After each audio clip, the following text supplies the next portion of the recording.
Are you counted in the 2020 census? Greetings, I am Danette Battle, President of the Stone Mountain Lithonia Alumni Chapter of Delta Sigma Theta Sorority Incorporated. For over 170 years, our illustrious sorority has been in the forefront of social activism. And now, in this year, 2020, it is even more imperative that we are counted in the census. Now, what can we do as civic-minded citizens of Georgia? First, we have to ensure that we all have, that our neighbors and our community all have submitted their census for 2020. You can complete your census online in a matter of a few minutes. It is so imperative that during this climate that we all are represented in the 2020 census. Thank you for your time.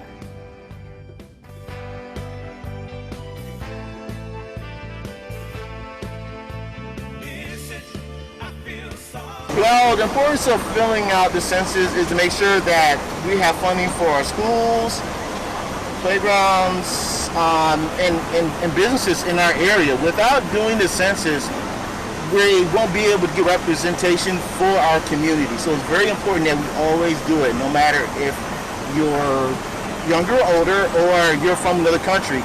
Every vote or count in the census makes a difference for us. It was important for me to complete the census because I'm aware of the fact that we get a lower disproportion of funds to our community because we are, I guess, paranoid of the government knowing our information. So it was really important that my family and everybody that I knew got it done.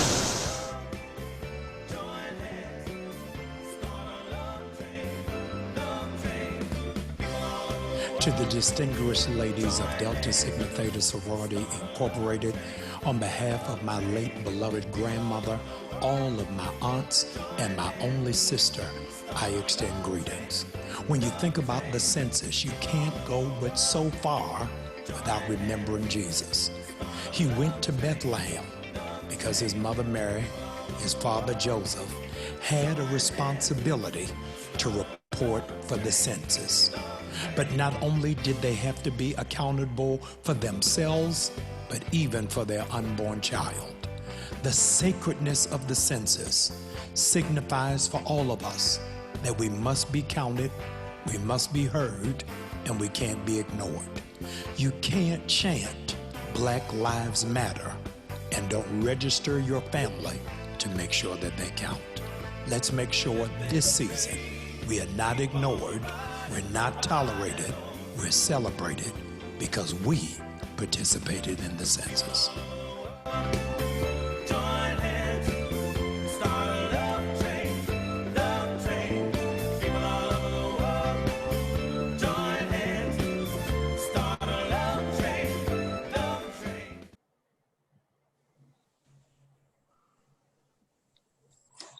Welcome, welcome, welcome. Thank you so much for joining us this evening in our Town Hall Part 1, Black Men, or the barriers between Black men in the voting booth. My name is Joy Burks, and I am our Political Awareness and Involvement Chair. And also on behalf of our sorority and our Social Action Chair, D. Dawkins Hagler, we extend greetings to you this evening. Thank you so much for joining us on such an important topic. Our men, our fellows, our brothers. We want to sit back and we want to have dialogue and we want to understand the importance that our fellows bring to this platform, guys. So thank you so much for being a part of this. We sincerely appreciate you, and I will turn the floor over. Thank you so much.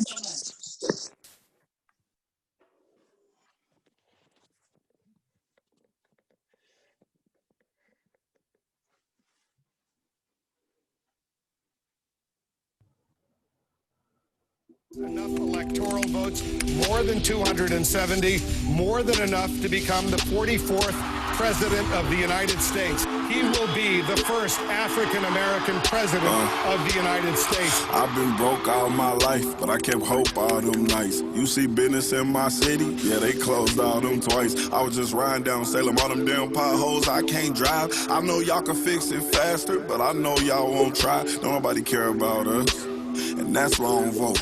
Voted for Obama back in 2012, I remember that's when I had hope. He was saying, yes, we can, and everybody got less food stamps. And when I turned 21, I was still broke, I'd never vote again. I don't think I ever had a president make my life better. Did it all on my own, ain't no politician ever do a nice gesture. I don't even know the mayor's name, I ain't never seen her one time ever. Tell me how she gonna help the city. What I'm supposed to do, write letters? What I'm supposed to do, blame Trump? He ain't never really gave a, ain't nobody raised minimum wage. None of these jobs pay enough. I think they just wanna keep us broke, cause they ain't putting nothing in place for us. This how all my people feel, but we gotta learn, we complained enough, let me change it up. Everything I just said, everybody I know think the same way. See, they don't wanna see us vote, and we never do, so we see the same thing. But all our votes really do count, and they'll never really let it show. So now I'm finna break it down, cause if I don't, you would probably never know. First thing first, you know back in middle school when they taught us, it was 3 branches of the government. We forgot it when we got older. It's the judicial, the legislative, and executive. But all we know is the executive. That's the mayor or the governor and the president. Now none of them 3 people make no laws, they just be checking them. The laws come to their desk and all they do is say no or yes to it. So when the news station tried to tell us that Barack Obama couldn't put us on, we was all salty at Obama when it was the Congress members all along. We gotta focus on the legislative branch, yeah, they the ones that make the laws. Yeah, they the ones write how much food stamp money you get on the card. But when people that wanted to help us wanted the job, I know they probably lost. Cause we ain't even know their name, we ain't know their face, we ain't know it all. So the Congress or the State House, that's legislative, they make laws. So what we want from the president is what they do, okay y'all? See, they election every 2 years, but we don't ever even go to those. The Congress, they can raise minimum wage, but we ain't even really know it though. So you know how back in '08, when we all voted for Obama, we was all supposed to go back in 2010 and vote for the Congress. Cause they the ones make child support laws, they the ones choose if your kids at school get to eat steak or corn dogs. The State House make the court costs. So if the country failed, then you can't say it's them, it's your fault. Cause y'all ain't know to vote for Congress members that was for y'all. And they don't gotta leave after 4 years, and we just let them sit. See, they don't wanna tell you this, they want you to focus on the president. Now the third branch is the judicial, that's judges. They the reason why John Crawford and Trayvon they had justice. So when Meek Mill got locked up just for popping willies, we blame the judge and not the city when they let her get voted in, cause they ain't know who to vote against. Imagine life on the other side. Roads better, schools better, everybody get their license back, grocery store food better, custody of your kids back, homeless people get new shelters. If we gon' fix the U.S., we gotta start with them 2 letters, me and you. Somebody told us that the government wanna keep us broke, but the only reason why those people in the government is cause we ain't vote. And I ain't talking about the president, I'm talking about the ones we ain't know. See, they was gonna try to keep it low, but it's gonna hurt them when they see the pros. Every time you stay home, someone is making a decision about you, making decisions about the air you breathe, the water you drink, the food your kids eat, and how much money you bring home every 2 weeks. So every time you sit out an election, every time you don't show up because you think it doesn't matter, someone else is happy that you didn't show up, so they can make that decision for you. Vote.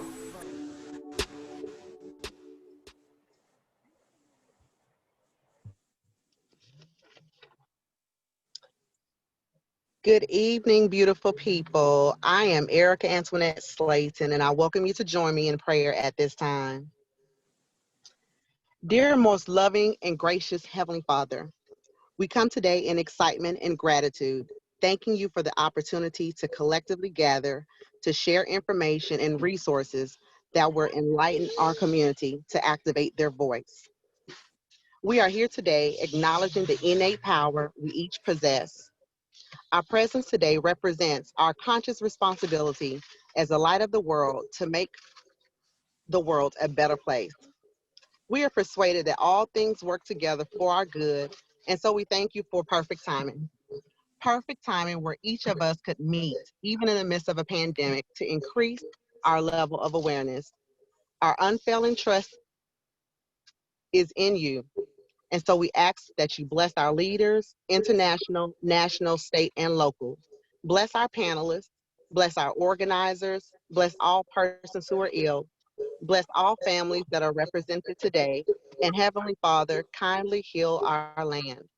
We petition you for continued overflow so that when we continue to be generous to the least of God's people, they will be blessed. Shower us with your unwavering love and let us feel your gentle touch. In perpetual gratitude, we ask these things in your Son, Jesus Christ. We are here, we are registered, and we are ready to activate our voice. Amen. Amen. And thank you. Thank you for that great covering, Erica. So, my responsibility tonight is to let you know who's going to moderate for us. None other than Robert Hilliard Patillo II. First of all, he's a graduate of Clark Atlanta University, go Panthers, and he's also a graduate of Chicago's Kent College of Law. Attorney Hilliard is a lifelong civil and human rights activist. He is entirely dedicated to serving the poor and underprivileged. As an activist, Patillo has led workers in organization campaigns to petition for better wages, work to integrate segregated organizations, and assisted discriminated workers against celebrity chef Paula Deen, all the while working with Reverend Jesse Jackson and Rainbow Push Coalition. As an experienced political strategist, Patillo has worked for over 15 years on various political campaigns on the local, state, and national level. He is currently a talk radio host on CBS Radio, Intercom Radio, and is a highly sought after political commentator and national speaker. Patillo has been featured in various news articles, such as the New York Times, Huffington Post, and Politico magazine, to name a few. He's also a frequent guest on cable news networks, including Fox News, CNN News, News One Now, One America News Network, and Russia Today. It is with great honor that I introduce some and present to others a Panther, Clark Atlanta University Panther, Attorney Robert Hilliard Patillo II. Well, thank you so much for that introduction. It's interesting. My wife wrote that bio for me, so I get a kick out of it every time because I immediately say, "Who is that? They sound cool." I want to thank you, everyone, so much for inviting me. Thank D. Dawkins Hagler for reaching out to me. Thank the entire alumni chapter of Stone Mountain Lithonia for Delta Sigma Theta Sorority Incorporated. Again, I'm attorney Robert Patillo. I'm a radio show host on W News and Talk 1380 WAOK here in Atlanta, Georgia. And I'm not going to take up a lot of your time because I think we have a great panel to discuss many of these issues with regards to breaking the barriers between Black men in the voting booth. Many people don't know this, but from 2012, Obama's reelection, to 2016, when Hillary Clinton was running, we saw a 7% drop nationally in the Black voter turnout. And that may not sound like a lot, but as over 750,000 fewer African Americans voted for Hillary Clinton than voted for Barack Obama in 2016. The reason this is significant is that you saw President Trump win places like Wisconsin by 3 points, Michigan by 2 points, Florida by just over 1 point. You saw in the Georgia gubernatorial race a separation of less than 2% separated Kemp from Stacey Abrams. In Florida, we saw similar numbers between Gillum and Ron DeSantis. So a very small difference in the vote is enough to shift entire elections and shift the entire future of the country. What we're seeing now with the debate over the Supreme Court is that Donald Trump gets to appoint 3 Supreme Court justices that will be ruling deep into the 2050s and 2060s because he won that election. So because of that drop in turnout and other factors, Russia and so on and so forth, they get to shape the nation. You have justices on the Supreme Court right now who are appointed by George H.W. Bush 30 plus years ago. You have some federal judges that have been on the bench for 40 plus years, were appointed by Reagan and even the Carter administration, still on the federal bench. So these elections have consequences, and we have to find out what we can do to make sure that the turnout numbers for African Americans in this election match or exceed what they were for Obama in 2012, because that drop in voting in 2016 was the first time in over 20 years that the share of the African American vote and Black voter turnout actually dropped. So joining us today to discuss this and many other issues, we have a outstanding panel that has been assembled for us. We have attorney Malawi Davis. I think everyone knows him. He's a co-founder of the Davis Bozeman law firm. He is a ever-present figure in Atlanta politics and in the social justice movement, and particularly working with victims of police shootings, police brutality, and a great voice for the voiceless in our community. We have Marcus Coleman, founder of Save Ourselves. Marcus has been an advocate for numerous initiatives highlighting the plight of misrepresented, overlooked, and unfortunate individuals in our society. You can't go to a march that Marcus Coleman isn't at. I've yet to attend one where he hasn't been there. It's been about 20 years. Kevin Miles, Southeast Regional Director of the NAACP. Kevin Miles currently serves as Southeast Regional Director, providing training, guidance, and assistance to more than 600 active units throughout the states of Alabama, Florida, Georgia, Mississippi, North Carolina, South Carolina, and Tennessee. During his tenure on the national staff, Kevin has also served as Midwest Regional Field Director and a term as interim national field director for the NAACP. Additionally, we have Dr. Alan C. Peterson, dentist, Department of Justice. Mr. Peterson is the Chief Dental Officer for the Department of Justice, Federal Bureau of Prisons at the Atlanta Federal Penitentiary. He received his bachelor's degree in science from Morehouse College and is his doctor of dental medicine from Washington University School of Dental Medicine in St. Louis, Missouri. He's been involved in forensic dentistry and has been deployed to New York City in 2001 to assist in the casualty identification of the World Trade Center after the 9/11 attacks. Finally, we have the voice of reason on this panel. We have a poet, Mr. Hank Stewart. Hank Stewart is a published writer who's been called a catalyst for action and a messenger of hope, consideration, spirituality, hope, and love. And his major influences for delving into the world of literature. Hank Stewart I've known for over close to 20 years now. Hank is the voice of calm and reason that we need in our community and a great resource for us to have. I want to thank everyone for attending this this town hall. And really I'm hoping to have a great conversation. So just to start, I want for each of our panelists to share share a little about yourself and what influenced you to take an interest in this cause of voting and elections and politics. Because often what we see with a younger African-American men when we talk to them is simply that it's never been presented to them as something they should be interested in.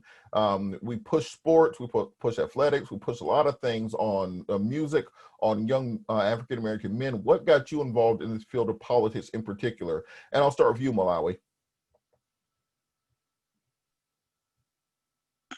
Thank you. I appreciate the kind introduction. I became involved, I think in a broader sense, I became involved in social justice work about 27 years ago in my early 20s. And the focus really has been, how do we gain power and help transform this system that has historically been a very painful system for Black men in particular, but Black people in general to live in.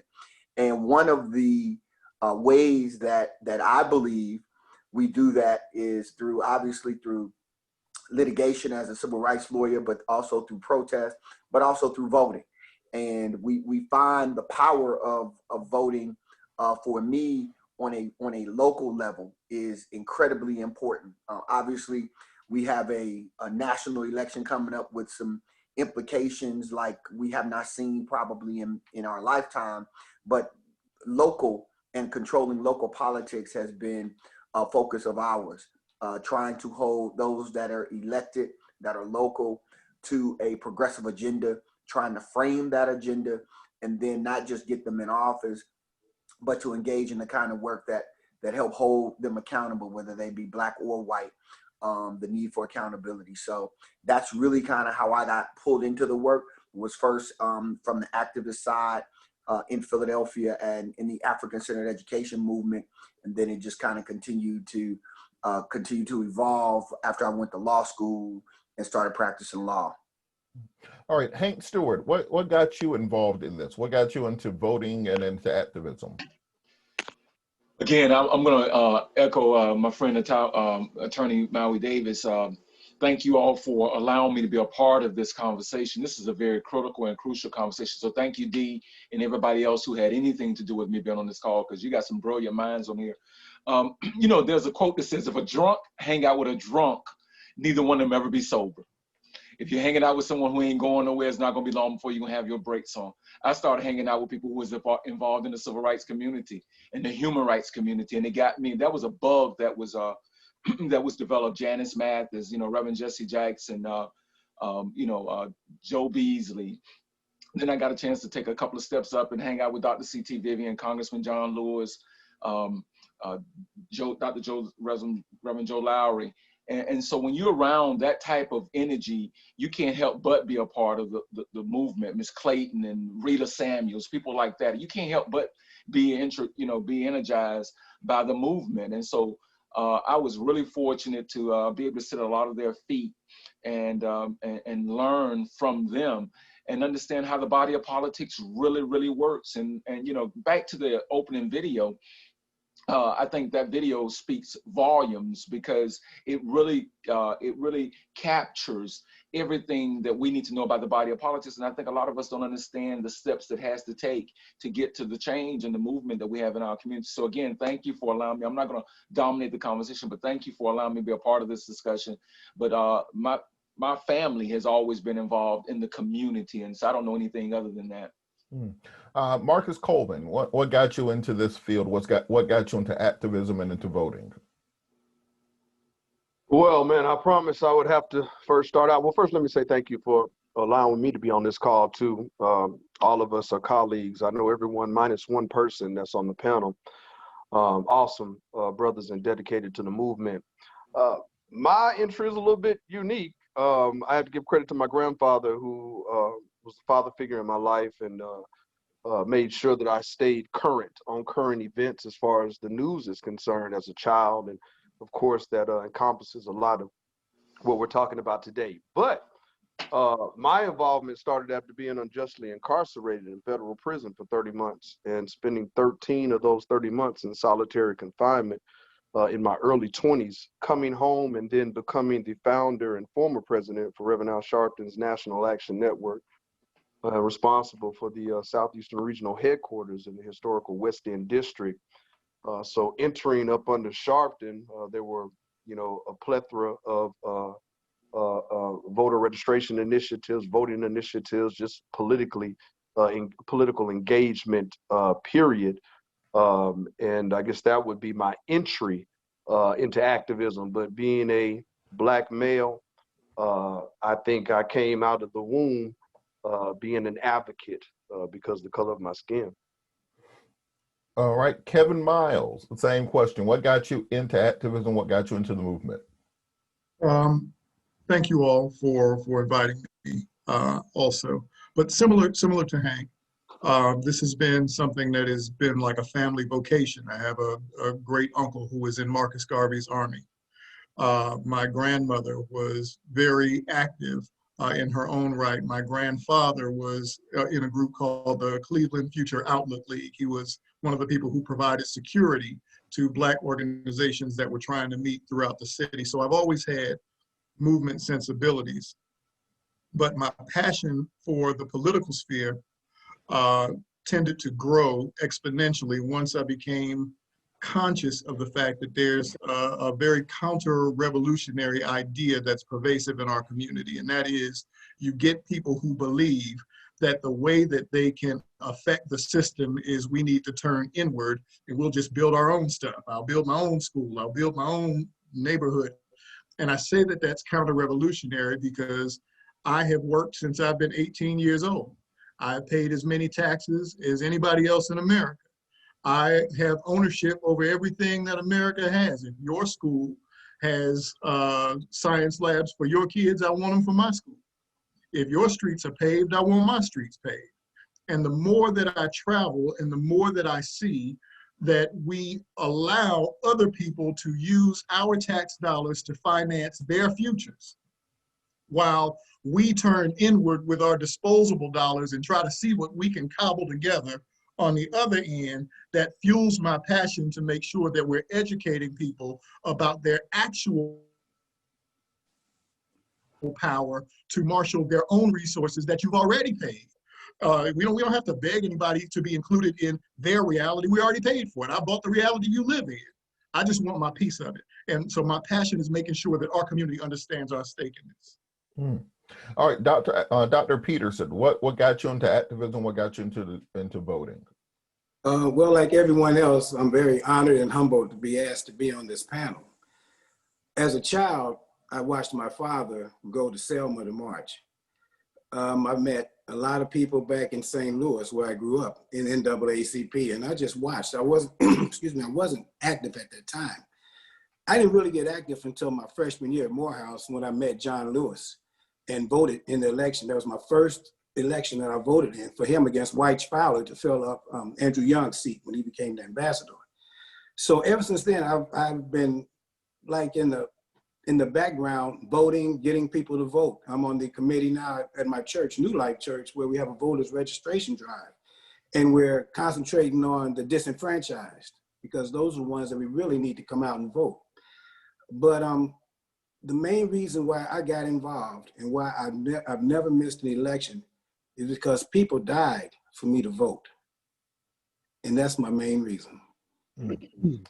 You know, I think it's very important that we key in on that. And one of the issues I think that we have is that we kind of tell Black history and Black voting as this very short fairy tale. You know, one morning Abraham Lincoln and Martin Luther King were having breakfast, and then they took the Magic School Bus with Rosa Parks down to Selma, did a bus boycott, and went to Washington for the march for a march. Then later on that day, Obama was elected, and then everything was fine. I think as long as people don't have a full understanding of that history, it makes it very difficult for them to understand the value of the vote that they hold.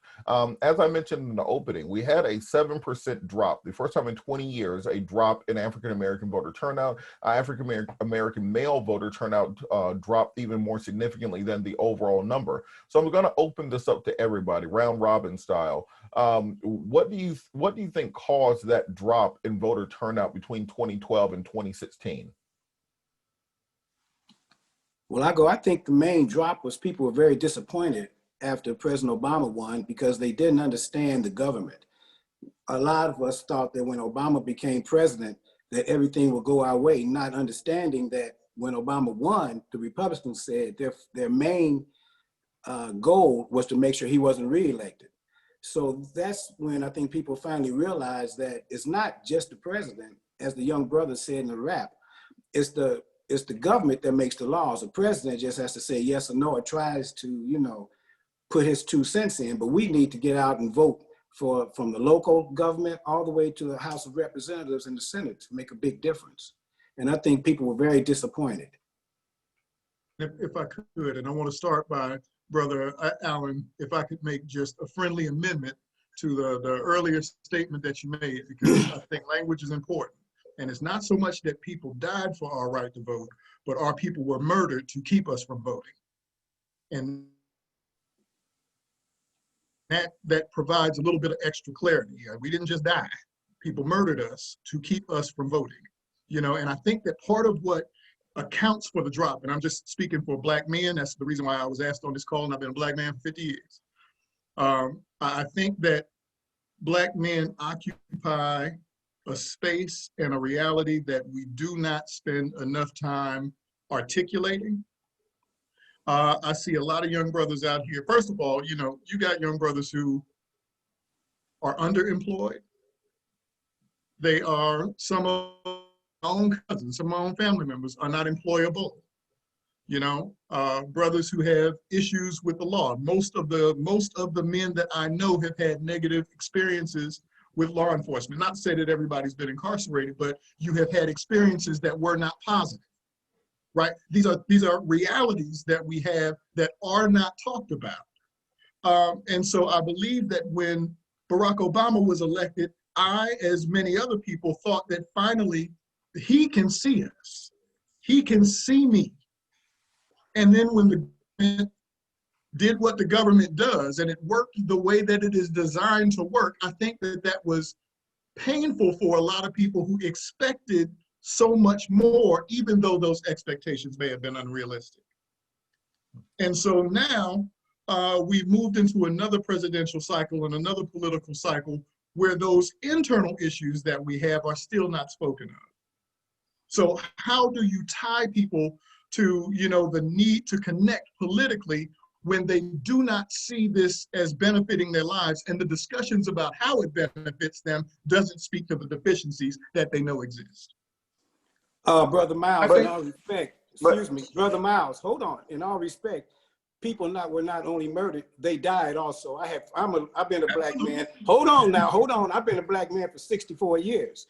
And so a little longer than you. I've experienced a little bit more than you. I remember not being able to go to places that you grew up to be able to go to. Now, I know friends of mine, of their parents died. They weren't murdered, they died marching. So as a general concept, yes, people were murdered, but people also just died. And to me, murder and death is the same thing. They dead. Point taken. Let's go to Marcus and then Malawi. Marcus?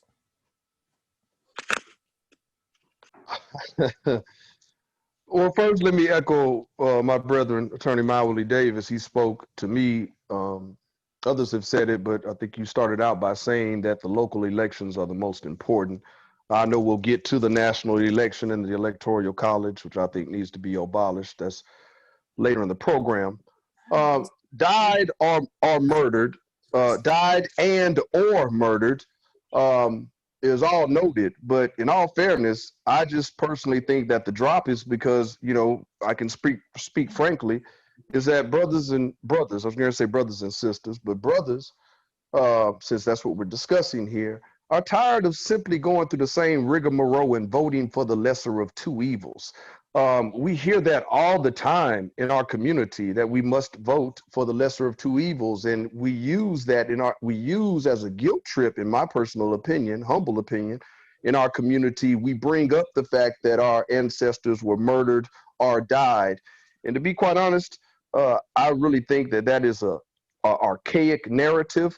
I think that we need to start demanding more of our agenda and our wants and our needs and concerns, instead of just always going with the voting for the lesser of two evils. So I think that could be a possibility that has added to that decrease in brothers in the voting booth. All right, Brother Malawi Davis. Yeah, so I would like for us to go a little further around, I think, the frustration with some brothers. What you've seen on a national level, what you've seen Donald Trump do is exercise executive powers that unfortunately Barack Obama didn't. And we just have to be frank about that. And I think that that's troubling, right? And so when Marcus raises the issue about what are our needs and desires, you've seen Trump free people and pardon people, and we know that there are folks that are still locked up, that are incarcerated, that were there under President Obama's watch, who were not freed. And so that is deeply, I think that impacts people. And we just have to be real with it. You know, Tupac used to rap about, you know, there won't be a black president. And there was. And when there was, we didn't get what we thought we should have for whatever reason. And part of it has to be that historically, the Democrats and black folk are moving in ways that to appease people. That's not what the Republicans are doing. They're doing what they want to do, and how it hurts or harms us, they care not. But when it comes to when we are in power, we're trying to figure out how to be just and fair and all of that. Folks don't care about that. This is about power. This is a power game, a power struggle. And we have to just get real about that, stop tiptoeing around it, that when we have power, exercise it in our interest without apology. Exercise power without apology. Don't have Black folks shed their blood for you to get into a position, whether you're a judge, a mayor, or a president, and then you're tiptoeing around and not being definitively Black on an issue. That's what that's the issue. Just be unapologetically Black. They ain't gonna vote you back in any damn way. So just do what you need to do in the interest of your people, and stop trying to placate folks who don't care nothing about you. And so I think it's just, that's the energy. My sons are 20 and 22. They're not excited about voting. I'm gonna drag their behinds out and they're gonna go vote, but they're not excited. There's nothing about the national election that excites them, period. Regardless of who's vice president or not. Brother Hank Stewart, go ahead. I just want to jump in. There's never been a candidate. I'm 57. I just turned 57. There's never been a candidate I've been excited about. But I understand what my responsibilities are, and that's the part that becomes a little frustrating. It's almost like we want bells and whistles and all of, but there's so many other things. Our lives depend upon voting, and when I look back at, the Obama administration and all of that, he lost he won the election in 2008, lost the House of the Senate in 2010 because we didn't go back to the polls. He won the re-election in 2012, but he lost the House in 2014 because we didn't go back to the polls. We don't understand the importance of midterms, every election. I mean, school board, county commissioner, the sheriff, the numbers always drop. A small amount of people always determined for the masses. And I'm gonna just say this, and I'm not just saying this because we're on Delta Sigma Thetas, on this call. I don't know why we have a problem voting for women and Black women particularly. That's another issue. Stacey Abrams was head and shoulders above Kemp, and we didn't want to. 12% of African Americans male voted the other way. So when we talk about all these we have to talk about real issues. And I think one of the biggest things, and I'm a child's advocate. I love children. I think one of the real problems is we don't take kids to the polls early enough with us. They should be going to it should never be a question if you're going to vote, because you've been voting all your life. You saw your parents vote all their lives, and they should be ready to go to the polls and excited about it, because that's something that you've seen your entire life. The 100 Black Men has a quote: "What they see is what they be." If your sons see you getting up, going to the poll, and you taking them with them and hitting that level and showing them the importance of it, then they, Jewish people take their children, they educate their children. We got to do a better job of doing that. And now I noticed no one mentioned some of the legislative barriers that have been put in place, particularly to disenfranchise African Americans and African American men in particular. You have the issue of voter ID, which was put in place in Georgia, almost 15 years ago. And at first they required you to buy a $10 ID from the state, which equivocated to a poll tax. And now they've reformed it to only needing a government issued photo ID, but not accepting ID from private institutions. So if you have a Georgia State University ID, you can vote with that. If you have a Clark Atlanta University Panther Paw card, you can't vote with that. We saw in Minnesota and Wisconsin new voter ID laws be put in place between the 2012 and the 2016 election, which significantly impacted voter turnout. We're seeing right now the administration attacking the idea of mail-in voting, claiming that it's fraudulent without any actual evidence. What is the role that governmental policy plays in creating barriers for African Americans at the polls? And I guess we'll start with Malawi again.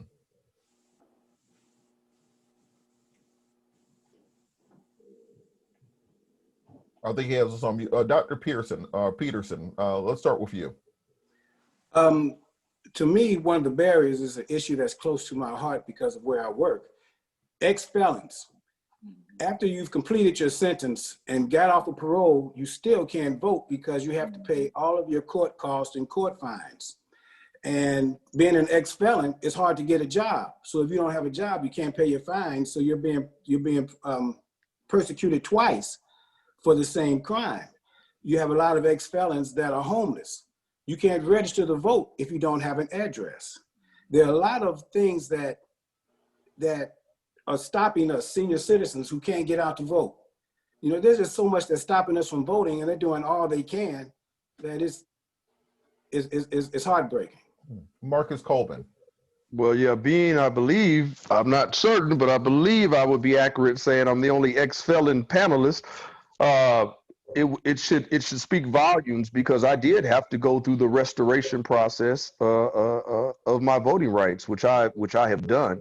So that is one of the largest, I'd say, judicial or legislative kind of decreasing of numbers, considering that mass incarceration, prison industrial complex, school to prison pipeline, it's nothing but black and brown that fill prisons all across this nation. And that is a huge pool of voters. Certain states, of course, allow convicted felons the restoration of their rights, but there are some states that absolutely do not. So I would just have to echo and piggyback off of Brother Allen, especially representing the convicted felons. Hank Stewart. You know, there's a quote that says, "One man or woman who's committed is far greater than 1,000 with interest."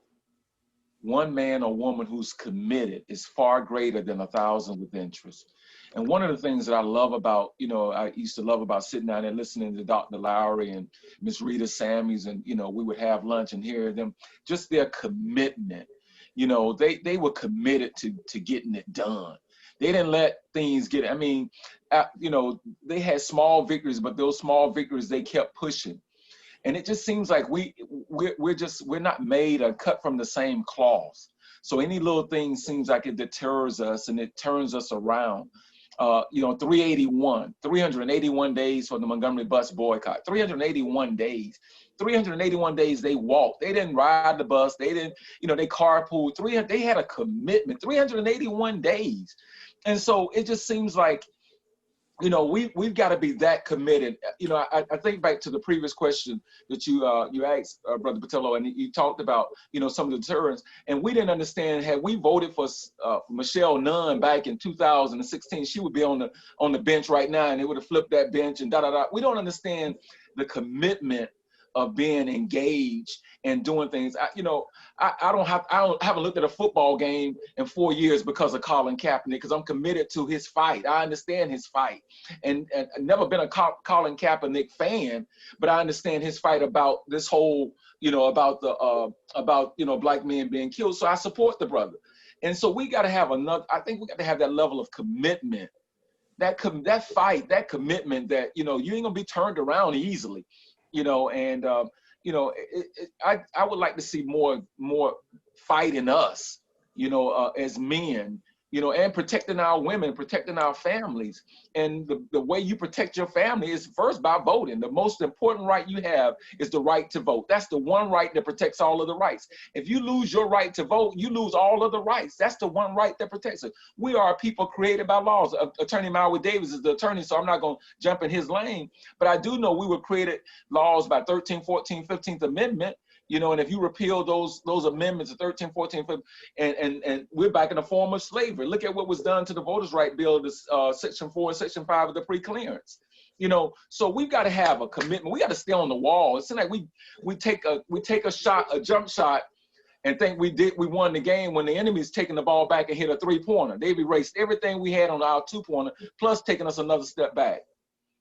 So basically, you're saying we're the Clippers. Yeah, basically. All right, going to Kevin Miles. I agree with what Brother Hank is saying, but I also believe that you can't overstate the role of voter suppression. I remember when the voter ID bill went into effect in Alabama, and we challenged the fact that, that it is essentially a poll tax. And their response was the same response that most states give, which is, we will provide you with a free ID if you request it. But the devil is always in the details, right? Mm-hmm. So what Alabama said is they'll have a mobile vehicle that will drive around and make these free IDs available. But what we actually found was that these mobile vehicles were parked in a parking lot and they didn't go anywhere. So if you didn't have transportation to get there, you couldn't get to where the mobile vehicle was. I was called out to Dodge City, Kansas in the last election cycle, and they have a huge immigrant population and a huge Latino population, they moved and consolidated their voting precinct, and they said they needed one large facility. They put it 2.5 miles away from the nearest bus stop to make sure that anybody who needed public transportation would have a huge amount of difficulty getting back and forth, anticipating a huge drop-off. So those type things, we can't underestimate how important those are, because they do have a role. But the way that you counter that is by, basically kind of fortifying our resolve inside the community and making people understand that, you know what, I don't care if you have to go to the poll in a hazmat suit in a thunderstorm. You have to get there. Miles, Attorney Davis. I want to just say he hit it. You're absolutely right, Kevin. There's no ifs and buts about what you just said. You're exactly right. Suppression. All right, Attorney Davis, I think you're still on mute.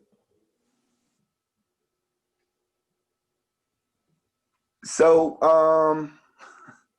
for me, it just keeps going back to us organizing and being organized. I think tonight is a prime example of power, right? That when we see what the Deltas have done here, it's about organizing, and the organizing has to go beyond voting.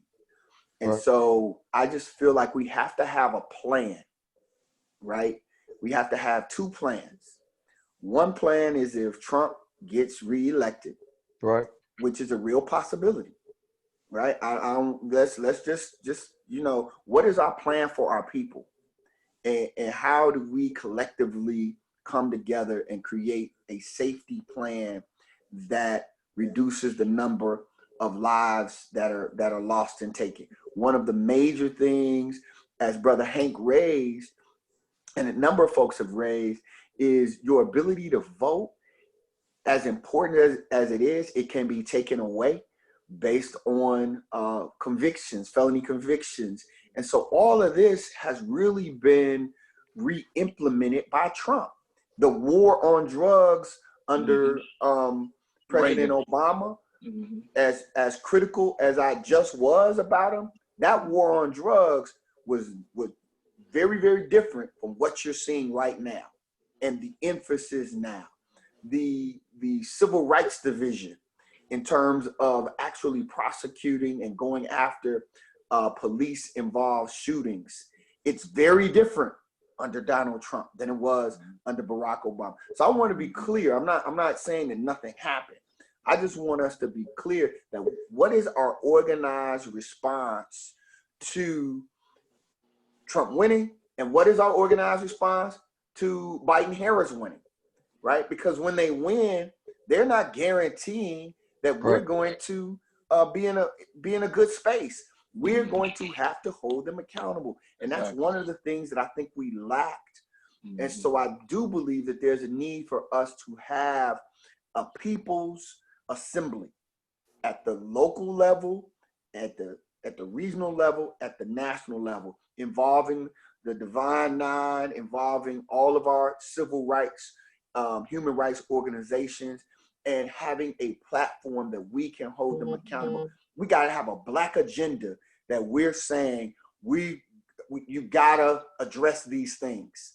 And we are not going to let you just play to the middle and focus on making sure you maintain the independent white voters to our demise. And so I think the organized effort after the election, before and after, is what's critical in my mind in terms of what we have to focus on and be about. And I think Attorney Davis hit it directly on the head, and just kind of to piggyback on that point and transition into the next. One of the issues that I think many campaigns struggle with is exactly how to campaign to Black men. Primarily, you'll see this in just a lack of a Black male agenda for many candidates. When you talk to a lot of young brothers, they say, well, what am I going to get out of it if I vote? What is the agenda for Black men? And it seems that the political parties, their immediate response is criminal justice reform. Okay, for the rest of us not currently in jail, what is your agenda for us? So for the panelists, what should be on that agenda for Black men? I'll start with you, Marcus. Oh man, let me just first, to touch on this because I want to make sure that we're clear. I know we can always do better, but we have a generation that is under us. I'm the baby on this line, I believe, Patello. I'm 46. That is really engaged right now. We have a generation that is thirsty for political knowledge. We have a generation that is taking seats. So honestly speaking, for the duration of this call so far, that has not been raised. I mean, we truly are in a revolutionary time. I like to call it a modern day Reconstruction era. So to act as if, and I'm not discharging charge to any one particular person, but I just don't want this call to be doom and gloom on the political positioning and posture of the Black male. I know too many youths that are politically astute, but that passion that they have is not in a similar vein, again, like I spoke about as far as voting for the lesser of two evils. Just because you have a generation that is demanding, as you talked about, Brother Davis, a plan A and a contingency plan, which is just common sense. To me, a lot of times they get beat up when they are saying, well, our vote is not guaranteed. Now, I know during this climate, because of Trump, I understand the charged nature. But to be on point with your question, Patello, we need fair housing. We need economic equality. Truth be told, to me, this is not going to be practical, but I don't deal in that practical realm. We still need reimbursement in the form of retribution and reparations for slavery. The foundation of this country, as everybody on this call and who's listening know, is beyond cracked. And so there's a generation that is coming that is demanding that the house be burned down and rebuilt. And we have an older generation that is telling them that's not practical. That's going to cause us to go backwards. Here's my closing statement on this. Unless we truly get serious about this power trip that is voting and be a bridge and some adhesive, so to speak, for this intergenerational movement that's going on, we're going to continue to repeat the same ills if we don't deal with the foundation. Black folks are so far behind, even though we are moving forward.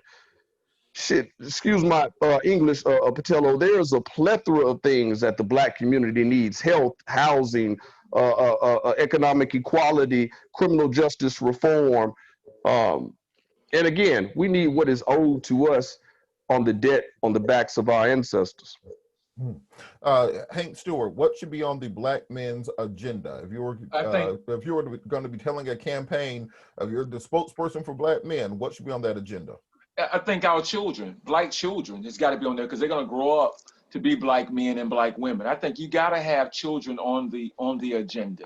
Our children are not on our agenda from an education standpoint, health standpoint. Kids are 20% of our population, but they're 100% of our future. And so if you want to start building a bridge, you got to start with the foundation you put in there. And I think our children should be on that agenda. Kevin Miles, when Trump speaks to his African-American supporters, you have the Black Voices for Trump, you have Blacks for Trump, and so on and so forth. The first thing they run down is First Step Act, opportunity zones, pardoning Alice Johnson, pardoning the other Black guy at the convention, record Black low unemployment, so on and so forth. What should be the rundown on what Black men need for anybody who wants to come and get our vote? The list is extensive. If you were to start with education, and here's the difficulty that we have, and I'm going to enunciate a few of those. But the difficulty that we have is that the enemy that we are fighting is white supremacy and all of the manifestations of white supremacy. And it's like whack-a-mole. You can smack down individual policies, but unless you challenge the mindset that created those policies, new policies are created to replace them, right? So there's some futility in just saying we need to go after these 10 things, because as you go after those 10, you'll get 10 more. But Right. we have issues with, SROs that are in the school widely, broadly across all of our communities. I work in 17 states, and I can tell you my polling from my communities. Right, these SROs directly feed, those are school resource officers. We have police officers patrolling the lunchrooms of 13 and 14-year-olds, right? That directly feeds the school to prison pipeline. We have schools all across the country, not just in the South, where you have more uniformed police officers than you have social workers. We have very few opportunities for summer jobs. We have very few resources that go into our communities that provide basic infrastructure that allow people to create their own businesses and generate their own generational wealth. We have things like the traditional undervaluing of Black households and Black-owned property, which keeps us from building generational wealth so that we can pass that on to our family. There's so many. It's one of those things where anywhere you throw a rock, you're going to come up with individual policies. But the real target is disrupting the mindset that's creating those policies and actually challenging the ideology and the philosophy that says that it is okay to other Black people. Dr. Peterson, well, what say you? Well, my main agenda will be I'm not one to blame a lot of people, but ourselves. We accept these politicians that we vote into office, and they don't do anything for us. If you look at our neighborhoods are run down, but yet the white neighborhoods aren't. So I think we need to focus on education, voters' rights. Why are our schools not as good as the white schools? Why is it in our community that it's a known drug area, but our representatives, our congressmen, our local congressmen aren't putting pressure on the police to do anything about it?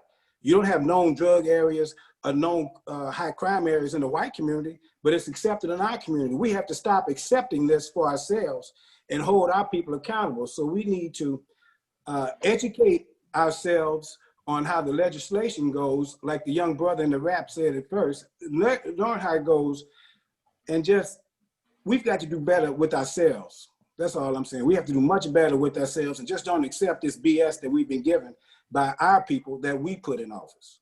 Brother Davis, what should be our legislative agenda? Our legislative agenda addresses both what was raised by everyone. We have to have a comprehensive intergenerational reparations package that addresses education, housing, and when I say education, I'm talking about a Black child should not have to pay for school ever at any point. I don't care what, they get a 2.0, they graduate from high school, they should be able to go to college free. Our ancestors, put in too much work. And so we have to stand on that. And see, what we end up doing is we won't do race specific because we have allowed folks to disarm us, right? When people are getting pulled over and shot, we know that that race plays a factor in whether you're pulled over, whether you're ticketed, whether you're asked to step out of the car, and you're 3 times more likely to be shot and to be unarmed and shot than your white counterpart. So race plays a factor in every political decision in America. It's time for us to make that part of our agenda and not run from it.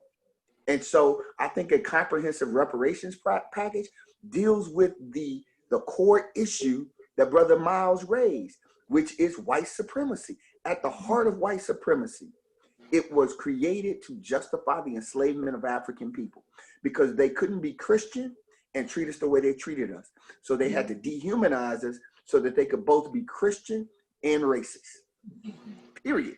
And so now we have to say, as a result of what you've done and the wealth that you have built that took all of these generations, this is a intergenerational struggle. And anything short of that, anything short of that is only putting a Band-Aid on a body full of cancer. You're putting a Band-Aid on a body full of cancer. because this system itself is so rotten at its core.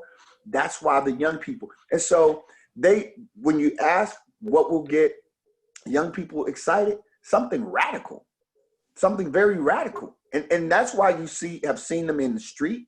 You've seen them protesting. I agree with Brother Marcus. Many of them have a higher sense of consciousness and political consciousness than we have back when we were their age. Mm-hmm. They are born into this. Some of it they have to still mature into, but we have to be real about something radical. And those of us who are comfortable, and many of us are, and when I say comfortable, you got a house, you got your bills paid for, you drive in a nice car. Those of us who are comfortable are going to have to be uncomfortable with raising some of the necessities that our people need. If we don't do that, we can't lead folks who they have their agenda and what they want. So when people talk about even the looting, what were they doing? They were going to get what we got. They were going to get what we've been told is the good life. And you say, well, they grabbing refrigerators. That's not protest. It is a form of protest. Come on now. Because they're angry and tired of being disenfranchised and saying, if you go get education, you'll get this. And we know a whole bunch of unemployed, educated folks. And we know folks that are underemployed that are educated. And they have seen the game, they know the game, and they through with it. So that's why it has to be a very radical, multi-generational addressing at the core of the issue of white supremacy. Short of that, they're not going to be really engaged. They're not. And on that point, I think one of the issues we run into is that of the things that every single person mentioned, there's no major party which is talking about that agenda. There's no major candidate talking about that agenda, whether it be reparations, whether it be reforming the way that we police communities, taking police officers out of middle schools and high schools, working on economic development, really investing in entrepreneurship. How can we hold our officials more responsible for actually delivering the deliverables we need as African American men? As was mentioned earlier, it seems like on the other side, they don't really care about the naysayers or the blowback. They'll say, "I'll build a wall." That's racist. Okay, I built the wall. They'll say, "Well, we're going to get rid of Obamacare." You can't do that. Okay, I got rid of it. They'll say, "Well, I'm going to appoint a Supreme Court justice." You can't do that. Okay, I'm going to appoint him on Saturday. And they don't really care about the kind of blowback, but the slightest bit of friction on our side of the aisle, and you won't never hear it again. I remember Obama saying that if he had a son, he would look like Trayvon Martin. Fox News blew up at him, and he never talked about it again for the next 6-7 years. Remember he did the beer summit with Henry Louis Gates, where he said the police officers acted stupidly. He got criticized for it, and hear about it again. So what is it that we can do to hold our elected officials after the election, after they get into office, hold them responsible for actually having deliverables for African American men? And I'll start with you, Kevin. We need to go back to the fundamentals of organizing. And this is one where I might even get myself in trouble when I say this, but I'm gonna tell you the truth as I know it. Somehow we have moved to a place where we have greater tools than we've ever had. We have the ability to bring more people into activism than we've ever had. We can put out a call on social media and we can turn out 20,000 people in downtown Atlanta on 24 hours notice. But the fundamentals of organizing, social media did not supplant the need for actual organizing. At the end of the day, the city council is not checking Twitter to find out how they're gonna vote. Somebody gotta go to the meeting. Somebody gotta go to the school board meeting. Somebody gotta sit through it. Somebody gotta go to the county commission meeting. You cannot rely on the tools that we now have access to as though the tools are a replacement for a strategy. Brother Mowley talked about earlier, we need an actual strategy. Well, we actually need to reconnect on what a strategy looks like. What does it mean to have a strategy? Because the strategy can't just be a communication strategy. I am an advocate of marching. I teach this stuff to NAACP units all across the country. But a march is the equivalent of turning on a large megaphone to create a platform from which you can articulate an issue that had not gotten the attention that it needed. So the next logical step after the march is to say, we have marched, now what? We've got to do a better job of moving back to knowing what those options are and what a strategy, a multifaceted, multi-year strategy, so that we can actually move from anger to action.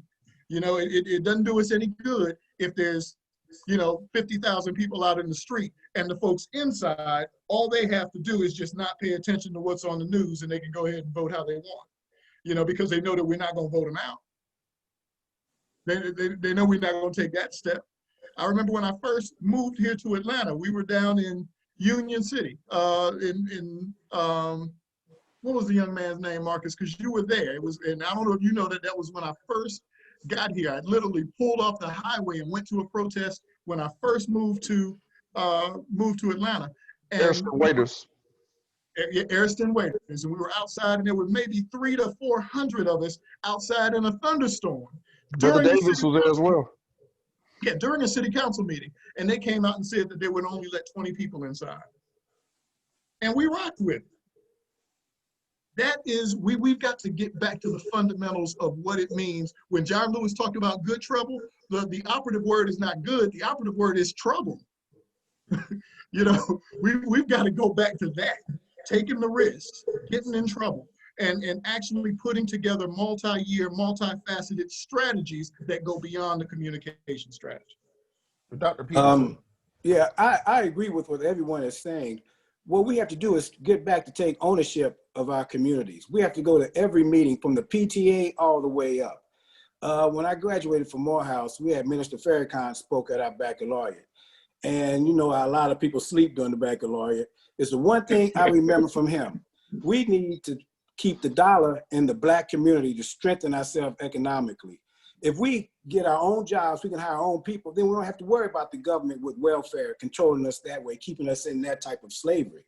So we need to go to jury duty to make sure that we get treated fairly in the courts. We need to go to PTA, let the school system know that we care about our children. I've been to PTA meetings where there's been like 20 parents of a school with 2,000. That makes no sense. We've got to be involved. We got to get back to teaching parents how to be parents, to raise their children instead of letting BET raise them. Ask a child their name, don't know their name, but they know every rap song out there. We got to change that. We got to start from at the cradle and bring the children up to the way they should be. And we as men have to be better role models in our community. We can't let them look at the dope man and think he's a role model because he's got all these things. We have to show them how to go and how to do it legally and do it right and be positive role models. And I think that's a start that we need to do along with what everyone else is saying. Marcus Coleman. Well, I can't speak on this without bringing up my cousin, who is deceased, Charlie Enrique Jones III. Shout out to former state representative Abel Mabel Thomas, who is currently running to fill the duration of Congressman Lewis's seat.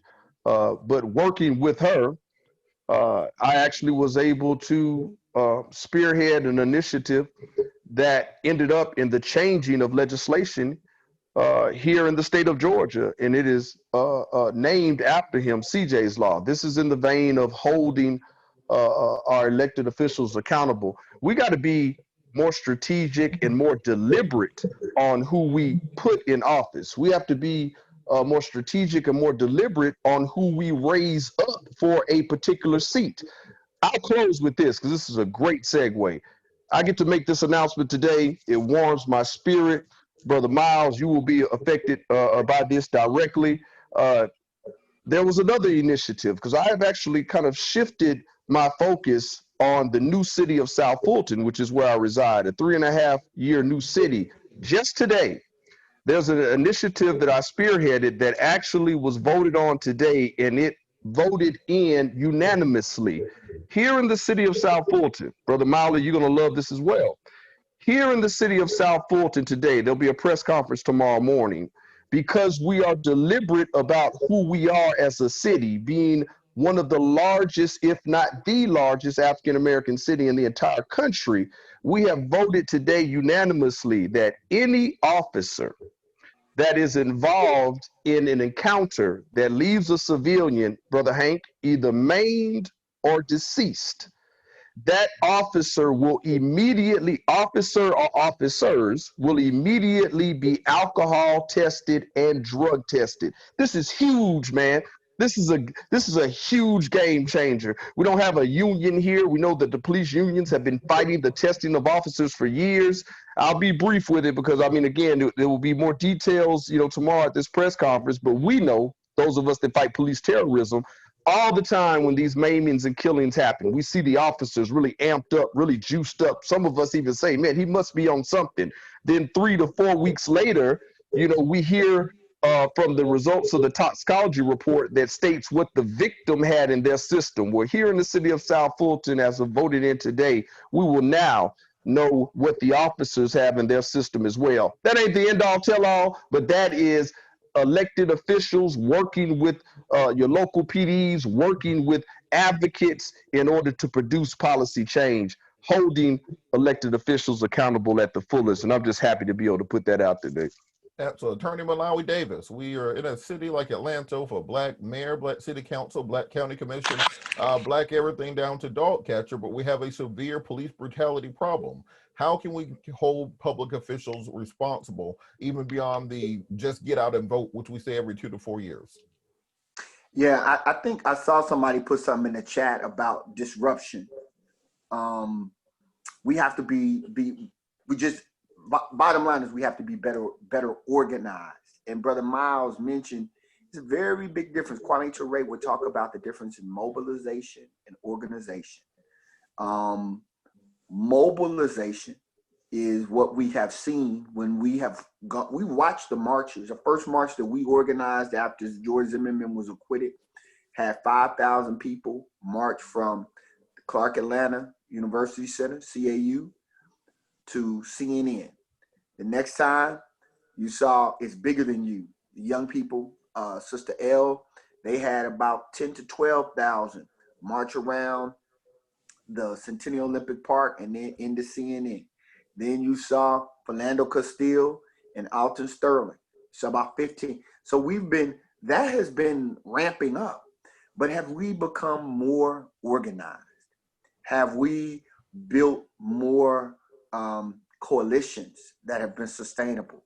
And I'll tell you, we haven't. In fact, I would submit that we're probably more fragmented in terms of organizations than we've ever been. There was a time that we were able to get everybody at a table and talk things through. Now, it feels like folk want to be more famous than they want to be free. And so it's a challenge. It's a real challenge. And so the ability for us to build coalitions, for us to have the Deltas in the room with the Nation of Islam, to have the brothers of Let Us Make Man in the room with the NAACP, and then for us to have a council of elders that say, this is what's acceptable. See, because as long as we submit solely to the governance of what is happening in the United States, that's a problem. Think about this, and I'll be quiet after this. All of our organizations, we have bylaws, we have standards. There are certain things that you cannot do if you want to remain in good standing. Where is that for us as a community of organizers? Where is that body that you can't do that and still say that you're representative of Black people's interests? You can't move in that way because that betrays the broader struggle. And that's the work that I think we have to be engaging in, is establishing that council of elders, because what that is, that's an act of self-determination. That's to say, we don't have to wait until this system says you're out of order. We can say there are certain things, as my brother mentioned, there's certain things that we can't allow to happen in our community. And we have, as Black men and as Black women of good conscience, we have a responsibility to hold ourselves accountable within coalitions and organizations that require us to move with a certain level of respect for and in the interest of our people. All right, Hank Stewart, what say you on this issue? How do we hold these elected officials more responsible once they are actually in office? Why are we still, as Brother David said, and a lot of us met at different marches on police shootings over the years, and we see each other at these marches on police shootings. It seems like it's almost like a family reunion. How do we hold the people in power actually responsible so we can get more concrete change? It's, you know, a quote that I live by right now. And well, let me go say this. I remember talking to Dr. Lowry and them when about when Maynard Jackson first became the mayor of the city of Atlanta. Everybody rallied behind getting Maynard Jackson as mayor. He was sworn in on that Saturday. On that Monday, Joe Lowry and Joe Boone was out there picking at him about the police chief, right? They worked to get him in office. They held him accountable on Monday morning. I don't think Maynard had even sat in his seat yet before they were picketing and protesting with a bullhorn outside of City Hall. Give you a couple of quotes, and I live by these. I wake up and I live by them. It's our time, it's our turn. If we don't do our part, it's our fault. It's our time, it's our turn. And if we don't do our part, it's our fault. And the other one is, it is the response, it's a Stokely Carmichael quote, and I love Stokely on this. It's the responsibility of the conscious to make the unconscious conscious of their unconscious behavior. It is the responsibility of the conscious to make the unconscious conscious of their unconscious behavior. I broke it down by saying it's the responsibility of those who get it to help those who don't get it, because those who don't get it don't realize they don't get it. And that's what the people on this call is. We're the conscious, and we got to help people get it. I remember listening and looking at social media, Paterno, and when the kids were out protesting and picking after George Floyd, I remember a lot of my friends, not all of them, but a lot of my friends were on social media. They need to go home. They burning the city down. They need to do this. I sure hope they vote. And it was those same kids that gotten the laws passed in Minneapolis. They got laws passed. Come on now. I mean, they got a lot done. And all of a sudden, the same people that I saw who were criticizing our children, who were very judgmental, had their children out 3 weeks later when it was safe. You know, they had their children out there holding signs up when it was safe. But those kids were out there, those young people were out there, and I was out there, and I think, matter of fact, I saw my brother. We were out there together. He was with the bullhorn. We were out there. It was a lot of us out there. And I was at Attorney Maui Davis' march over in downtown Decatur. But we were very judgmental of those kids. One of the young people said to me, they said, if you all have a problem, you check this out, adults. They said, if you all have a problem the way we protest, why don't y'all come out here and show us? I'm gonna say that real slow. Y'all got a problem with the way we protest, why don't y'all come out here and show us how to protest? And so I think that it's just accountability. Stand on the wall. It's 381. You know, every time I start thinking about getting tired, today is day 1,363 straight workout days I've had. Haven't missed a workout day since December the 30th, 2016. It's a commitment. I'm on the wall. I want to stay healthy so I can stay on the wall. It's a commitment. And the way we hold people accountable is by holding ourselves accountable and doing it. It ain't cute, it ain't sexy by being there, but it's the right thing to do. You sleep better, you know. You sleep better when you're on the right side of issues and you ain't wavering from them. And Can I piggyback real quick? Go ahead. Just real quick, brother Hank. You're absolutely correct, brother. It just ain't the youth. I mean, I'm gonna keep it gangster. Amongst brothers, we got so much dissension, power tripping, ego tripping. I mean, depending on who the messenger is, depending upon how many people are, how amplified that message will be. And I'm just gonna be very personal right here, as one that's been on the receiving end, as one that has been honored to be involved in some monumental things.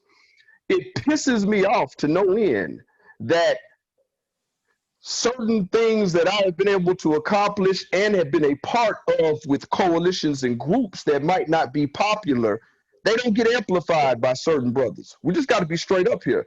So the dissension is just not with our youth, because our youth are learning from us. You know, certain brothers that, you know, might not have the vernacular of a brother from cut from the cloth, or a brother in clergy, or a politician. You know, we are very uh, territorial when it comes to our so-called victories. So the elders, or not even the elders, because because we're not elders, but that intergenerational coalition that's being tossed around here, we got to do a damn better job of supporting one another. Just as simple as dissemination of information. Just because it doesn't come from your clique doesn't mean it's not potent. So we just got to be careful with preaching this unity, but not practicing it. And let me say this to Mark. Let me say this real quick. And even being able to pull each other's coattail. How many times have you and I called each other? Come on, brother. And pulled each other's coattail about what we were when we were on the wrong side of something, or we didn't see eye to eye on something. Oh, yes, sir. It wasn't done on social media. You Yes, know what I sir. mean? It wasn't Yes, sir. done on the blowhorn, but you and I have had many comments. Well, not many, because we don't disagree about that much. But when we Yes, sir. have disagreed, we've Yes, sir. taken the time to pick up the phone and call each other and say, "Let me tell you," and at least get the better Straight truth. perspective of what's going on. And it Yes. helped us to move our agenda along, both of our agendas along, because we better understood and we walked away better. Yes, And I sir. think that helps us all, even in the voting perspective. And so I think we got to be willing to call people. D. Dawkins Hagler. We had a discussion about another one of our brothers who's now a spokesperson for 46 Minus One. And we had a conversation. We have to be willing to call him to the carpet and say, "Bro, you're on the wrong side of this issue." You know what I mean? And have Yes, sir. a quiet conversation. But if you don't, then not be afraid to stand up against him. We might not be standing up against him on everything, but on this issue right here, you're Yes, on the sir. wrong side of the issue, bro. You're on the wrong side, and we got to be willing to call each other to the carpet. And Yes, sir. I'll say this publicly: I welcome that, because Yes, as sir. a man, let me say this: as a man, I'll say it again: as a man, I want to be the best man I could possibly be. So you all are doing me a disservice if you see me wrong and don't Come say on a now. damn thing to me.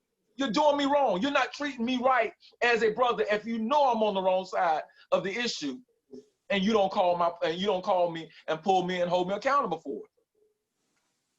Absolutely, and as we get close to the end of our Q&A, one last question that I think we have to address for everyone is: what is the one piece of advice? Let's say you have a hypothetical 17-year-old who's turning 18 before the election. What is the one piece of advice you would give them with regards to voting, its importance, why they need to do it? What would be the one thing you would tell them? I'll start with Dr. Peterson.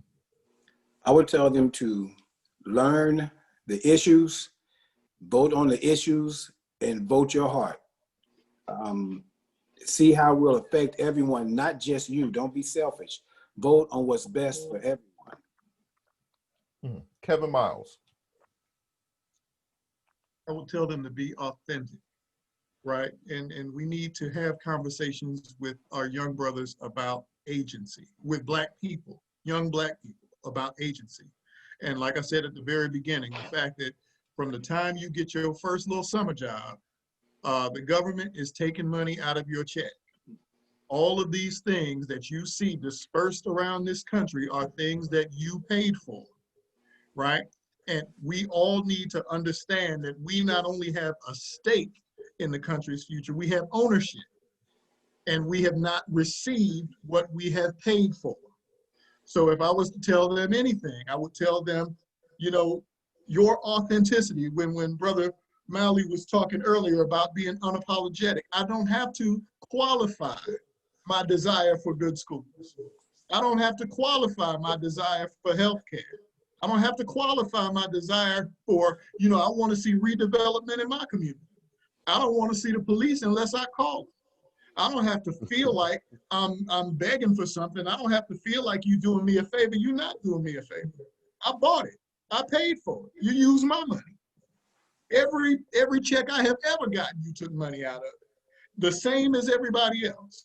And as Brother Malley talked about being comfortable, I've worked long enough to be a little comfortable. And what that tells me is I have paid as much as any white man, any white woman you can point to. So if they have something that my community don't have, I have a problem with it. And I want my kids to have a problem with it also. I want them to realize that inequality is not some perverse natural order. It is a plague that needs to be addressed. Marcus Coleman. All politics is local. All politics is local. All politics is local. I would, to a young person, I have two sons, 26 and 14. I am a advocate of the abolishment of the Electoral College. The whole everyone's vote counts is BS when it comes to the presidential election. That's why I say all politics is local. And I would tell them to keep pushing for reparations for slavery until what is owed to us is paid. Hank Stewart. You know, when I was a little boy, my mom, when we got sick, my mom would give us castor oil. But she would put it in the orange juice. And it would make, you know, and we didn't know we was drinking the castor oil through the orange juice. That video we opened with this evening, I'm going to show it to every young person that I have in my foundation. Make them learn. Matter of fact, I'm going to put a little $100. I'm going to give them I think I'm going to actually put a little challenge to them. Who the first one can sing it all the way through, I'm going to get them 100, maybe a couple of $100. Because with them learning that, they're going to learn the body of politics. And it's in a language that they can understand. So I'm going to give that video is what I'm going to do. That's that to every young person, because they learn that in the way that they learn music, then they will understand the body of politics. Attorney Davis. I would, this weekend, Saturday, we went down to Sylvania, Georgia to protest the death of Julian Lewis, a 60-year-old who, a state trooper, some of the most well-trained law enforcement in the state of Georgia, a state trooper ran him off the road with a pit maneuver and shot him in the face. And when we went down there to memorialize this brother, there were white militia on the rooftops with guns. That's what our children, we took children and elders there. That's what we were met with. And so I would just say that we're at war. And I would remind them, we've been at war and it has been unrelenting. And so one part of our tools to defend, to be offensive is voting. That's one part of it. And so just knowing that if we could just get in our spirit and get clarity that we're at war, that they are warring against us and they've never stopped. So every decision that we make has to be from a war posture. Understanding whether it's when you step into that ballot box to vote, whether you going into your school, you know, our young people have to understand the reason, even when they go into the school, you at war. They're giving you information to, you know, that is literally attacking your mind and trying to take you out. And so I just think we have to have that conversation and be real with it. And we can't sugarcoat it. We really cannot sugarcoat it. We are at war and we need to be on a war posture and war footing. And that's the only way. So that, you know, as a part of my obligation, when I was in the Navy, I used to have to stand the watch. And as Brother Hank Stewart said, you on that wall. One of the walls that you have to stand on is voting. It is, because we are war. I want to thank all of you for an outstanding town hall and outstanding discussion. I think clearly we're going to have to continue this conversation because it is a voice that is not often heard in media. We have a lot of people who speak for us. Very rarely do we get to have conversations like this where we're speaking directly and frankly among each other, but for public consumption on the issues that are affecting our communities and many of the problems and solutions that can take place. I think it's a hollow thing to say to young people to say, well, just vote. We have to tell them why they're voting, what they're voting for, and what the follow-up is to the vote to keep them from being discouraged and to keep them involved in activism. And as Marcus said, let people know that progress is being made. We're not spinning our wheels. The current generation of social justice warriors, as they call them, have made more progress in the last decade than probably any nonviolent movement since the anti-apartheid movement in the early 1980s. So we are making progress. We are working. We are moving forward. I want to thank the ladies of Delta Sigma Theta for inviting me to moderate and for this panel. I'd like to turn it over now to the president of the chapter for some closing remarks.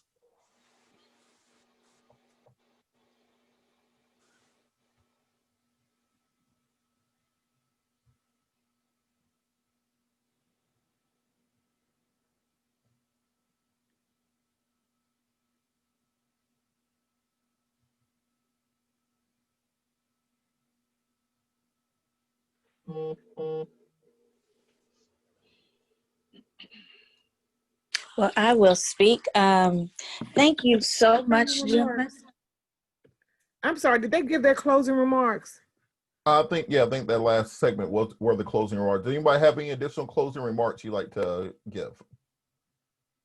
I would just like to invite all of our Delta Sigma Theta sisters to join us in the NAACP if you are not currently a member. We are stronger together and our organizations have an MOU between us.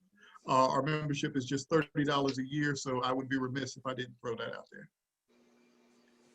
I would like to tell the Deltas, thank you again for this opportunity. And we have to be able to talk to each other like others have said. We need to take ownership in our communities. And we have to get the churches back involved like back in the 60s. I think that's very important. We have to vote the officials out if they're not doing what we want them to do. We need to help each other. We need civic engagement. And we just need to get the pride back in our community. And we need to just learn how to help each other and get out of that crab mentality. Be happy when people make it so that they can help us along the way. We need to help each other and know the issues. For me, first, let me just, of course, thank the sorority again for the chapter for having me on this panel. I just want to personally thank D. Dawkins Hagler. As I mentioned before, my entry into social justice was pretty unique. And I didn't see a lot of real people, a lot of relatable people, even tangible people, even from the position of coming up under Sharpton at the time. And I echo that, or I say that, excuse me, because D. Dawkins at the time was one of the most awesome presidents of the largest caucus in the land, and really included me in some functions that helped jumpstart my level of involvement as far as politically is concerned. So I'd be remiss if I didn't say that now. And I think town halls like this, I know there's another one coming up next week, I believe, that you guys are hosting with nothing but a panel of sisters. Keep the movement moving, man. Keep educating and keep being that adhesive for this intergenerational modern day reconstruction era. All right, Hank, closing statements. I was going to try to close with a new piece that I wrote, but I don't know, it's a little bit too long. Is it okay if I do it? I ain't in charge. Go for it. What are you giving me? What are you putting in my hand? What you're giving me has just altered, it has changed my plans. Why are you looking at me like that? There's this look in your eyes. Am I even qualified to accept this? Would there be a ceremony? Do I need cap and gown? Need I be baptized? I know you're tired. I know you deserve rest. How can I say no with all that you've poured into me, all that you've invested? I'll take it. Okay, I take the baton, I carry the torch. You've earned the right to relax, the right to sit on the porch. I accept the baton and all the responsibilities that it holds. I accept the challenge to stand tall and bold, to fight for justice, to stay on the wall. I'll do what needs to be done. Yes, I accept the call. And integrity will stand with me even if we have to stand alone to speak truth, no matter who's wrong. You fought the good fight. You've completed your assignment. Pass me the baton. Our souls are in alignment. I'll sacrifice my body just like you. I'll stand or kneel against racism, sexism, discrimination, regardless of the hue. I'll get up early and I'll stay up late. And when it's my time to be tested, just like you, I won't take the bait. I accept the baton because it's my turn. I accept for all of our ancestors who were beaten, raped, those who were burned. I accept because before midnight, December the 31st, 1862, our ancestors were praying to God on their knees. I accept for all of our ancestors who were hung from those trees. I accept because dogs and water holes didn't turn you around. I accept because our ancestors spoke up and spoke out, even when they don't know the language. They didn't know a person, place, or a thing was a noun. I accept because at the bottom of that bridge you were beaten and left for dead. I accept because you with broken bones, tear gas, blood dripping down your head. I accept because you sat when you had tired feet. I accept because the only way we could walk into that hotel was through the back door, and it was only to cook, wash dishes on the bed, change the sheets. I accept because America was built on the land our ancestors toured. I stand because our ancestors' blood fertilized these sores. So if it rains, I stand. If it's hot, no fan, I stand with the weight on my shoulders, but the foundation that I stand on makes me bolder. I stand for those who didn't get a chance. I stand for those who died because a white woman said at me, he took a glance. I stand for those who look like me, but they have forgotten. Although our ancestors were side by side in the fields picking cotton. I stand for seniors, I stand for children, I fight for one, I advocate for millions. I stand for those ancestors who dreams of freedom, they would have just hold fast. I stand for those ancestors who died for this country and the flag was never flown for them in half mast. I stand for those living under bridges and sleeping on makeshift pallets. I stand because our ancestors knew our voice was in the census. It was the vote, it was in the booth, it was on the ballot. So yea, though I walk through the valleys and the shadows of death, it's about others now, no longer about self. Give me the baton I carry with pride. I won't let the torch burn out, the baton hit the ground, even when I'm tired. You've trained me. Now I'm one of your lieutenants. I take the baton from my ancestors so one day I can pass it to our descendants. I accept. Do you? Strong, Hank. This is Now, exactly why I don't talk after Hank. and see, you set me up. Look, I thought we were done with closings, This and is now wrong. that it happens. So I mean, brother, that he just dropped the mic. He dropped the mic, and you what all I want to say, Delta Sigma Theta, thank you. That's all I can say. Thank you for being part of this. Thank you for these beautiful brothers, you know, who make this struggle real, and it's real, because I have struggled with many of these brothers on many occasions. So I give thanks. I'm honored, and you know, I just appreciate it. So let us just keep working together, and thank you, sisters, for all that you are doing. And without question, D is real. So I give it up. Yeah, D is real. So you know, obviously y'all have a special sister among you. So thank y'all for lending her to all of the other aspects of her work. And we need y'all to keep spreading out into all of these organizations and bringing what you have here to all of us, because we need it. We need it every day. Thank you. thank you. And similar to Attorney Davis, I will make it very short. Thank everybody for inviting me. Next, in 2 weeks, we're going to be having the Rainbow Push Coalition 21st annual Creating Opportunities Conference. This year, it will be virtual, as with the COVID protocols. But we want to, because of that, we've made it free this year. So you can register at rainbowpushatlanta.org or rainbowpush.org. We will have a public health panel, including Dr. Fauci from the National Institute of Health. We'll have Dr. Francis Collins, director of the NIH. We'll have Surgeon General Jerome Adams. We'll also have CDC Director Robert Redfield, as well as the Director of Operation Warp Speed, General Gustav Perna. So make sure you are involved, as well as sessions on social justice, activism, small business, entrepreneurship. So it'll be a really great 2-day webinar, and I'm going to email some of y'all after this panel to get y'all on during that also. So I want to thank all of you for that. Again, register at rainbowpush.org. Also, listen to News and Talk 1380 WAOK on Sundays 1 to 4, where we'll have very similar conversations to this, just to make sure that you are completely involved.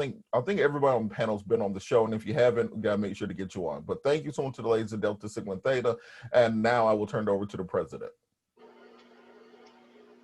All right. Well, I am not the president, but I am the chair of our Political Awareness Involvement Committee, and I am speaking on behalf of D. Dawkins Hagler as well, our Social Actions Chair. We thank you so much. Our president had to step away for an urgent matter, but we thank you, gentlemen, for having the conversation that we as ladies just cannot have. So we appreciate this dialogue. We thank you for your experience, your knowledge, your activism in the community, and the power.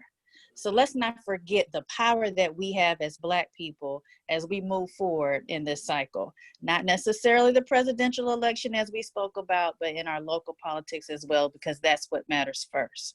All right, so I am going to actually end this discussion, but I did want to invite everyone to our panel next week. Part 2, the importance of voting and the issues. We ask that all of you guys come back and join us on September 29th, same place, 7 p.m. Please register for the event. It's on all of our social media outlets. And please, gentlemen, if you would help us by sharing this on your pages as well, we would greatly appreciate it. So thank you so much.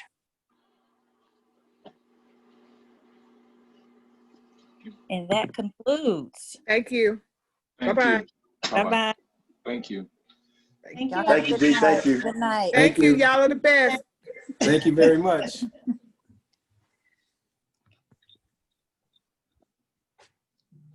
Great job, co-chairs and chairs.